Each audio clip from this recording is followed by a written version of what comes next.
Hello guys, welcome back to my channel. Thank you for joining me. For today's lesson, I will be doing piecewise functions, and piecewise functions is basically a function that consists of other functions. All right?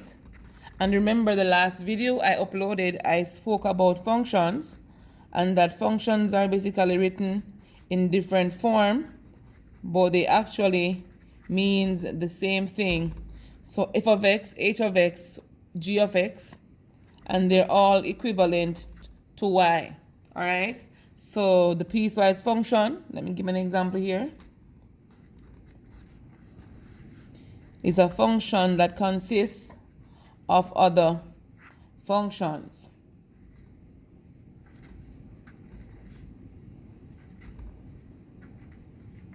All right, so these are two examples of piecewise function. Also, piecewise function, they have some inequality going on with it, where you have to identify the region that satisfies each function. So guys, it's very important to know and understand the different symbols and what they mean. Because if you don't understand the symbols or the signs of inequalities and what they mean, you may have problem identifying the correct region. So I'm going to go into it and tell the different symbols what they mean. I want to say signs, that's okay as well.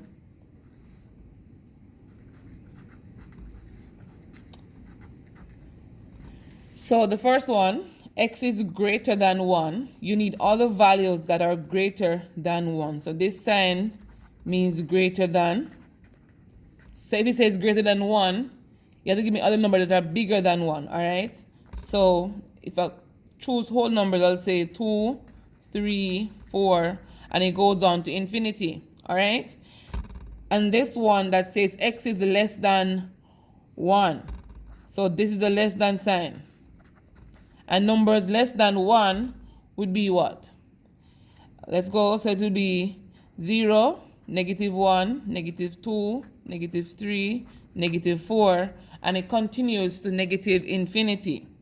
It's very important that we know these signs. These signs look similar to this one. So it's going to be greater than or equal to. So it's going to be G. So greater than or equal to. This means that whatever number that you see they have here is going to be your first term. So it can be 1 or greater than 1. So it can be greater than or equal to 1. That means 1 is your first number. So 1, 2, 3, 4, 5. And it goes on to infinity, guys. This one is similar to the less than sign, but it says less than or equal to. And so less than or equal to 1, that means it can be 1 and it can be less than 1. So these numbers are less than 1, guys. So it's very important to understand what the signs are saying so you know the region in which you are working with. Okay, guys, we need to know these signs. And let's go into evaluating a few piecewise function. All right.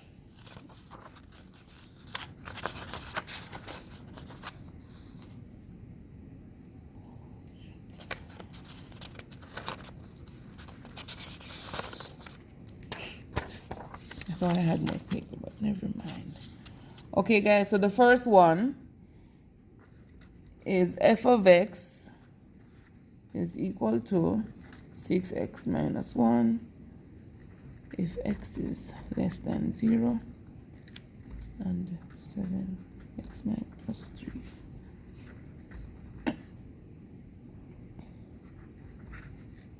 All right, guys, so the conditions we have here is 6x minus 1 if x is less than 0.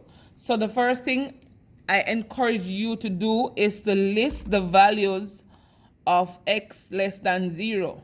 And x less than 0 would be -1, -2, -3, -4, and the list goes on. For x greater than or equal to 0, it's going to be 0, 1, 2, 3, 4, and the list goes on. All right, guys, it's the first thing we need to do, list the values for each condition. So we ask evaluate f of -3. Now we need to ask ourselves, which of these two conditions consists of -3? We know it's not this one because x is greater than 0. So it has to be the first one. So f of -3 will go into the first equation or the function given. Let's say function because it's a function. The first function given, 6x minus 1. Remember, this -3 here is your input or your x value. That means in this function, anywhere you see x, you're going to replace that with a -3. Let's get right into it, guys. It says -3 minus 1. 6 times -3 is a -18 minus 1. It results in -19. And most times, if you're asked to tell the coordinate of this function, you know where x is equal to -3. Function points are given as xy values, and so the x value is a -3 and the y value is -19. This is very important for you to know, guys, because there's going to be time when you're going to have to graph your piecewise function, so you need to know the exact coordinate that you're working with. All right, so let's go for another one, f of 0. So we need to know the y value for when f is equal to 0. So again, we identify which function should we put f of 0 into. It can't go into the first one because the first one has from -1 down to -infinity. And so the second one is the ideal one. So again, where x is in the function, I'm going to replace that with 0 because this is my x value. All right? So it is 7 times 0 plus 3. 7 times 0 is 0 plus 3 is 3. If you want to know the coordinates, it's going to be x value is 0. So it is 0, comma, y value is 3. You see, guys, it's very, very simple. All you have to do is to identify the conditions that you are given to, or the regions, and then you know what x value goes into which function. Let's try another one, guys. So it's f of 4. So f of 4 will go into the second function because 4 is also a value of x that is greater than 0. All right, so in 7x plus 3, again, I'm going to repeat the same step. This is our x value. And so in this function, anywhere I see x, I'm going to replace that with a 4. All right, guys, it's very easy, very important. So 28 plus 3 is 31. The xy value here, x is 4, y is 31.